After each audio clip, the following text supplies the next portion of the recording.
The transition from Park City as a mining town to a ski town followed years of economic hardships for the families that lived here.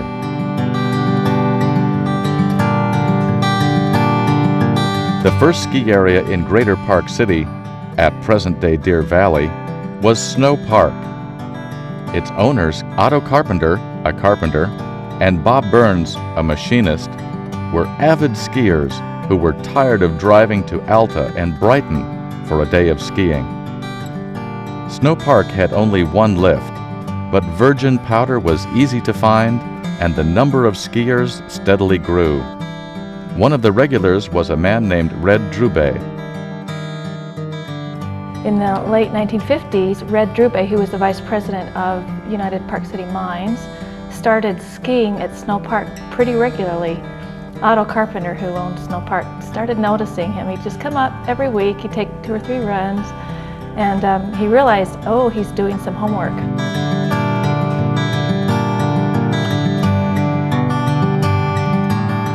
The quiet mining town that had recently witnessed the plummeting prices of silver, lead, and zinc had new hope for the prosperity that marked the founding of Parley's Park City.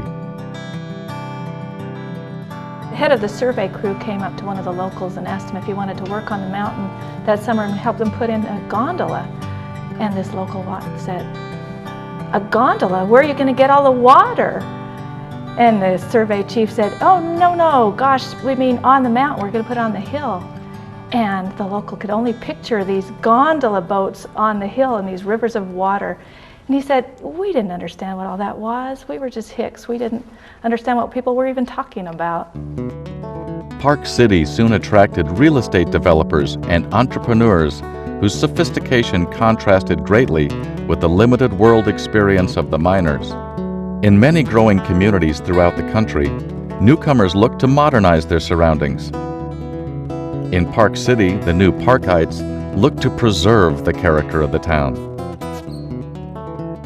There was a committee that was set up to think about what the town should look like, and they were sort of progressives, and they thought that they should really save the historic flavor. They had all these ideas for turning it into this wonderful, historic tourist town.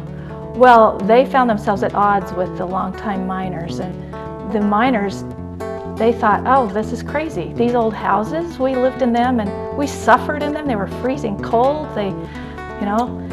We don't want old stuff around. So it was a big conflict, and it was also sort of a newcomer versus the old-timer idea that happened. Even as planning for the rebirth of Park City took place and investment money flowed into the town, many locals could not yet comprehend the changes. To them, words and plans were one thing, but the transformation of their mining town into a tourist destination seemed a far-off dream. Soon it was time for Park City's second ski resort to open. With a 5,700-foot-long double chairlift, 2 J-bar tows, and a 2.5-mile-long gondola, Treasure Mountain covered 10,000 acres.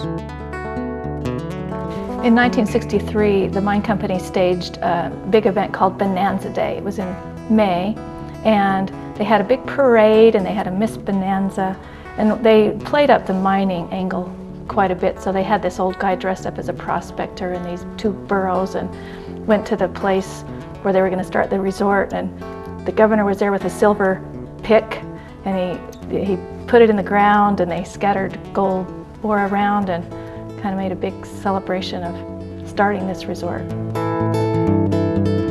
The Park Bulletin, a community newsletter, reported its expectation that in 10 years, Park City would have more than 10,000 residents and almost 1 million visitors. To accommodate the growing number of visitors, Snow Park looked to add more ski lifts. In 1969, the owners of the old Snow Park Resort, where Deer Valley is now, decided to expand, and they had all these plans, and so they went to Red Drube of the mine company, which is where they were leasing the land from, and explained the plans and said, "But our lease is expiring, so we need to sign that again." And Drube sat back and said, "You go ahead and put all that stuff in, but we're not going to sign the lease right now." And Otto Carpenter, the owner of Snow Park, said, well, I'll damned if I'll be putting in all that new equipment and then have you buy me out at 10 cents on the dollar. The hell with it. So he just closed the resort. That was the end of Snow Park. The mom-and-pop operation, with one lift that existed as Snow Park, would one day be transformed into Deer Valley Resort. The mountain where once you could ski for $1.50 a day was now lined with million-dollar homes.